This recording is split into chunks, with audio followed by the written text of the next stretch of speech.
అమెరికాను షేక్ చేస్తున్న ఓ క్రైమ్ బాలీవుడ్ను ఇటు మన దేశాన్ని కూడా షాక్ గురి చేస్తోంది. బాలీవుడ్ బ్యూటీ నర్గీస్ ఫక్రీ సోదరి ఆలియా ఫక్రీ అత్యంత దారుణంగా ఇద్దరిని సజీవ దహనం చేసింది. న్యూయార్క్ క్వీన్స్ డిస్ట్రిక్ట్లో జరిగిన ఈ ఘటన యావత్ అమెరికాని వణికించేస్తోంది. ఎందుకంటే నర్గీస్ ఫక్రీ చెల్లెలు చేసిన దారుణం మామూలుది కాదు. తన ప్రియుడి మీద అతని ప్రియురాల మీద కోపంతో ఏకంగా ఇంటిని తగలబెట్టేసింది. మరి ఎంతకీ ఎవరి ఆలియా, ఏం జరిగింది అనేది చూద్దాం. బాలీవుడ్ బ్యూటీ నర్గీస్ ఫక్రీ చాలా మంది సినిమా ప్రియులకు బాగా తెలుసు. మద్రాస్ కెఫే, మై తెరా హీరో, స్పై, హౌస్ఫుల్ 3తో పాపులర్ అయింది. రాబోయే హౌస్ఫుల్ 5లో కూడా నటిస్తోంది నర్గీస్ ఫక్రీ. అయితే ఈమె తండ్రి పాకిస్తాన్ జాతీయుడు, తల్లి చెక్ సంతతికి చెందిన మహిళ. అయితే నర్గీస్ కు ఓ సోదరి ఉంది, ఆమె పేరే ఆలియా. వీరిద్దరూ న్యూయార్క్ లోనే పుట్టి పెరిగారు. కానీ నటి కావాలన్న ఉద్దేశంతో సినిమా రంగంలోకి వచ్చింది నర్గీస్. మొదట మోడల్ గా పనిచేసింది. అయితే భారతీయ సినిమాలంటే ఆమెకు చాలా ఇష్టం. తండ్రి పాకిస్తానీ కావడంతో బాలీవుడ్ సినిమాలను బాగా చూసేది. అలా ఇండియన్ మూవీస్ పై ఇంట్రెస్ట్ పెరిగింది. అలానే ఇండియన్ మూవీస్ లో నటించేందుకు ముంబై వచ్చేసింది. వచ్చి రాగానే దర్శకుడు ఇంతియాజ్ అలీ రాక్ స్టార్ మూవీలో ఛాన్స్ ఇచ్చేశాడు. ఆ మూవీ కాస్త సూపర్ హిట్ కావడంతో నర్గీస్ ఫక్రీకి వరుసగా అవకాశాలు వచ్చాయి. ప్రస్తుతం తెలుగు మూవీ హరిహర విరమలలో కూడా నటిస్తోంది నర్గీస్ ఫక్రీ. ఓ అందమైన రాణి పాత్రలో నర్గీస్ ఫక్రీ ఏకంగా పవర్ స్టార్ పవన్ కళ్యాణ్ పక్కన మెరవనుంది. ఇక ఈమె సోదరి ఆలియా మాత్రం అమెరికాలోనే గడుపుతోంది. భారత్ లో మాదిరి కాకుండా అమెరికాలో యుక్త వయసుకు రాగానే ఎవరి లైఫ్ వారు చూసుకుంటారు. నర్గీస్ ఇండియాలో దాదాపుగా సెటిల్ అయిపోయింది. మరోవైపు ఆలియాకు 6 ఏళ్ల వయసున్నప్పుడే తండ్రి వదిలేసి వెళ్లిపోయాడు. దీంతో ఆలియా దారి తప్పింది. 1-2 సార్లు మాత్రమే తన సోదరి కోసం ఇండియా వచ్చింది ఆలియా. ఆ తర్వాత ఇద్దరి మధ్య రిలేషన్స్ తగ్గిపోయాయి. కానీ వీళ్ళిద్దరికి తల్లి మేరీ కామన్ రిలేషన్. కానీ నర్గీస్ ఎక్కువగా ముంబైలోనే గడుపుతోంది. ఆమె నేను గ్లోబల్ స్టార్ని అని చెప్పుకుంటూ ఉంటుంది. ఎందుకంటే పాకిస్తానీ జాతీయురాలని చెప్పుకోవడానికి ఆమె ఇబ్బంది పడుతూ ఉంటుంది. అయితే నర్గీస్ సోదరి ఆలియా న్యూయార్క్ క్వీన్స్ డిస్ట్రిక్ట్ కు చెందిన ఎడ్వర్డ్ జాకబ్ అనే 45 ఏళ్ల వ్యక్తితో చాలా ఏళ్లుగా రిలేషన్షిప్ లో ఉంది. జాకబ్ కు మొదటి భార్య ద్వారా 3 పిల్లలు, 11 ఏళ్ల వయసున్న 2 కవల కొడుకులతో పాటు 9 ఏళ్ల మరో కుమారుడు కూడా ఉన్నాడు. అయితే మొదటి భార్యతో విభేదాలు రావడంతో విడిపోయాడు. ఆ తర్వాత ఆలియా ఫక్రీతో ప్రేమలో పడ్డాడు. ఇద్దరూ కలిసి చాలా ఏళ్లు రిలేషన్ లో ఉన్నారు. క్వీన్స్ డిస్ట్రిక్ట్ లోని జమైకా ప్రాంతంలోని 2 అంతస్తుల గరాజ్ లో ఉండేవారు. కింది అంతస్తులో గరాజ్ ఉండగా పైన నివసించేవాడు జాకబ్. అక్కడే జాకబ్ ఆలియా కలిసి ఉండేవారు. వాళ్ళ బంధం బలపడింది. కొన్నాళ్లకు పెళ్లి కూడా చేసుకోవాలి అనుకున్నారు. అయితే గత ఏడాది 43 ఏళ్ల ఆలియాకు బ్రేకప్ చెప్పాడు జాకబ్. దీంతో ఆమె హర్ట్ అయింది. తాను తప్పు చేశానని సారీ కూడా చెప్పింది ఆలియా. కానీ అతను ఆలియాను దూరం పెట్టేశాడు. ఎన్నోసార్లు ఫోన్ చేసి బ్రతిమలాడినా కూడా నువ్వంటే నాకు ఇష్టం లేదని చెప్పాడు. మనం సంతోషంగా ఎవరి దారులు వారు చూసుకుందాం, నన్ను ఇబ్బంది పెట్టొద్దన్నాడు. ప్లంబర్ గా పనిచేస్తున్న జాకబ్ డబ్బులు బాగానే సంపాదిస్తున్నాడు. గరాజ్ ని తీసేసి అపార్ట్మెంట్ కట్టాలనే ఆలోచనలో ఉన్నాడు. బ్యాంక్ లోన్ తీసుకుని పెద్ద అపార్ట్మెంట్ కట్టాలనుకుంటున్నాడు.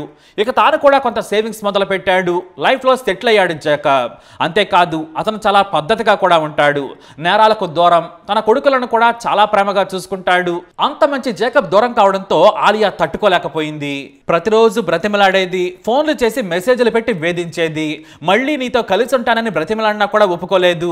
ఈ మధ్యలో జాకబ్ మరో యువతితో ప్రేమలో పడ్డాడు. ఆమె పేరు ఎటినే. ఇది తెలిసిన ఆలియా ఇంకా తట్టుకోలేకపోయింది. ఏకంగా జాకబ్ కు ఫోన్ చేసి బెదిరించేది.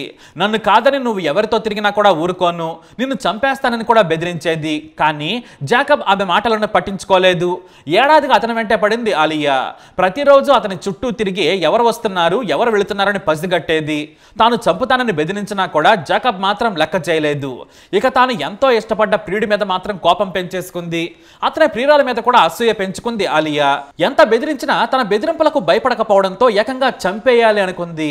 సైకోలా మారిన ఆలియా నవంబర్ 26న ఉదయం 6:20 తన ప్రియుడి ఇంటి దగ్గరకు చేరుకుంది. ఇంట్లో జాకబ్ తో పాటు అతని ప్రియురాలు ఎటినే ఉందని తెలుసుకుని రగిలిపోయింది. ఇంటి ముందుకు వచ్చి గట్టిగా అరిచింది ఆలియా. నువ్వు చావబోతున్నావు, నన్నే కాదంటావా అని అరిచింది. చుట్టుపక్కల ఉన్న కొంతమంది ఆమె అరుపులను విన్నారు. అయితే 2వ అంతస్తులో నిద్రపోతున్న జాకబ్ కు ఆమె మాటలు వినిపించలేదు. చివరకు అదే ఇంట్లో ఉన్న ఎటినే కూడా ఆలియా మాటలు వినలేదు. వారిద్దరూ గాఢ నిద్రలో ఉన్నారు. ఈ లోపే పెట్రోల్ పోసి ప్రియుడి ఇంటికి నిప్పంటించేసింది. నీ ఇల్లు బూడిద కాబోతుంది, చంపేయాలి వాడిని అని అరిచింది. ఆ తర్వాత ఒక్కసారిగా ఇంటి మొత్తానికి నిప్పంటుకోగానే అక్కడి నుంచి పారిపోయింది ఆలియా. మంటలను చూసిన స్థానికులు ఫైర్ ఇంజిన్కు పోలీసులకు సమాచారం ఇచ్చారు. కానీ వాళ్ళు వచ్చే సమయానికే మొత్తం కాలిపోయింది. 2వ అంతస్తులో ఉన్న జాకబ్ తప్పించుకోలేకపోయాడు. పొగను పీల్చిన జాకబ్ ఎటినేలు సజీవ దహనమయ్యారు. ఈ వార్త యావత్ అమెరికాను షేక్ చేసేసింది. అసూయతో మాజీ ప్రియుడిని, అతని ప్రియురాలని సజీవ దహనం చేసిందనే వార్త ప్రపంచమంతా వైరల్గా మారింది. అయితే మన దేశంలో అలియా అక్క నర్గీస్ ఫక్రీ చాలా పాపులర్ కావడంతో మన దేశంలో కూడా ఈ వార్త వైరల్గా మారింది. కానీ తన సోదరి ఇద్దరిని చంపిందని తెలిసిన నర్గీస్ మీడియా ముందుకు మాత్రం రాలేదు. తనకు సోదరికి చాలా కాలం నుంచి సంబంధాలు లేవు, మా ఇద్దరి జీవితాలు వేరని సన్నిహితులుగా చెప్పిందట నర్గీస్. అయితే పోలీసులు వెంటనే అలియాను అరెస్ట్ చేశారు. న్యూయార్క్ పోలీసులు ఆమెను డిస్ట్రిక్ట్ కోర్టులో ప్రవేశపెట్టారు. క్వీన్స్ డిస్ట్రిక్ట్ అటార్నీ మెలిందా కడ్జ్ బాధితుల పక్షాన వాదించారు. నిందితురాలు ఆలియా చేసిన నేరం సామాన్యమైనది కాదు, అత్యంత హేయమైనది. మనసున్న మనిషి చేసే నేరం కాదిది. ఒక రాక్షసురాలిలా మృగంలా ప్రవర్తించి ఇంటికి నిప్పంటించి హత్య చేసింది. బాధితులైన జాకబ్ ఎటినే కుటుంబానికి సానుభూతి తెలుపుతున్నాం, ఎందుకంటే మేము వారి పక్షాన వాదిస్తున్నాం కాబట్టి. ఈమె బెయిల్ను తిరస్కరించాలని కోరగా న్యాయమూర్తి ఆమెకు బెయిల్ రిజెక్ట్ చేశారు. బాండ్ ఇస్తామన్నా కూడా నీకు బెయిల్ పొందే అర్హత లేదని చెప్పారు. దీంతో ఆలియా న్యూయార్క్ డిస్ట్రిక్ట్ జైల్లో గడపనుంది. 2 హత్యలు కావడంతో పాటు కుట్ర, ఆస్తి దహనం, బెదిరింపులు ఇలా చాలా కేసులు నమోదు చేశారు పోలీసులు. దీంతో ఆలియా ఇక జీవితాంతం జైల్లో గడపాల్సిందే. క్షణికావేశంలో చేసిన నేరం ఆమెను జీవితాంతం జైలు పాలు చేసిందని చెప్పొచ్చు. అయితే ఆమె తల్లి మేరీ మాత్రం, నా కూతురు ఎవరిని గాయపరచలేదు, అసలు ఆమెది నేర స్వభావమే కాదు, దంతాల ట్రీట్మెంట్ కోసం వాడుతున్న ఓ మత్తుమందు ఆమెను ఈ నేరం చేసేలా పురిగొలిపి ఉండొచ్చని కూతురుని వెనకేసుకొచ్చింది. మరోవైపు మృతుడు జాకబ్ తల్లి మాత్రం తన కొడుకు మరణంపై కన్నీరు మున్నీరైంది. జాకబ్ నలుగురికి సాయం చేసేవాడు. ఎవరు పేదవారు కనిపించినా కూడా తన దగ్గర ఎంత డబ్బుంటే అంత ఇచ్చేసేవాడు. చాలా మంచి మనిషి. తన పిల్లలంటే చాలా ప్రేమ. నాకు ఆలియా గురించి తెలుసు. నా కొడుకుతో బ్రేకప్ని జీర్ణించుకోలేకపోయింది. నువ్వు నాకు వద్దన్నా కూడా నా కొడుకు వెంట పడుతూ ఉంది. రిజెక్షన్ తట్టుకోలేకపోయింది ఆలియా. ఎన్నోసార్లు బెదిరించిందని కూడా తెలుసు. కానీ నేను నా కొడుకు ఆమె మాటలను పట్టించుకోలేదు. ఇప్పుడు ఆమె కారణంగా 3 పిల్లలు అనాథలయ్యారు. హాయిగా చదువుకోవాల్సిన జాకబ్ కొడుకుల భవిష్యత్ ఎలా ఉంటుంది, తన తండ్రి మరణం వారిని ఎలా మారుస్తుందోనని కన్నీటి పర్యంతమైంది జాకబ్ తల్లి. ఇక సోదరి అలియా చేసిన హత్య తన పరువు తీసిందని నర్గీస్ భావిస్తోంది. అందుకే ఈ నేరానికి ఆమె దూరంగా ఉండేందుకు ప్రయత్నిస్తోంది. ఇద్దరిని సజీవ దహనం చేయడం అంటే సామాన్య విషయం కాదు మరి. కాకపోతే ఇప్పుడు తల్లి మేరీ న్యూయార్క్లో ఒంటరిగా మారిపోయింది. ఆలియా ఇక జీవితంలో జైలు నుంచి బయటకు రావడం అసాధ్యం. పైగా పెరోల్ కూడా రాని అత్యంత హేయమైన నేరం. అయితే చిన్నప్పుడే తండ్రి వదిలేయడం, దారుణమైన జీవితం గడపడం కారణంగానే ఆలియా ఇలా తయారైందనే కామెంట్స్ వినిపిస్తున్నాయి. నర్గీస్ కష్టపడి ఓ మంచి కెరీర్ని ఎంచుకుంది. కానీ ఆలియా అలా చేయలేక ఫ్లోలో ముందుకు సాగింది. మంచి ఉద్యోగం లేక, జీవితం లేక ప్రియుడు జాకబ్ మీదనే ఆధారపడటం కూడా ఈ నేరానికి కారణం కావచ్చు. తనకు దక్కలేదనే ఈర్ష్యతో ఇలా సైకోలా మారి ఇద్దరి ప్రాణం తీసింది.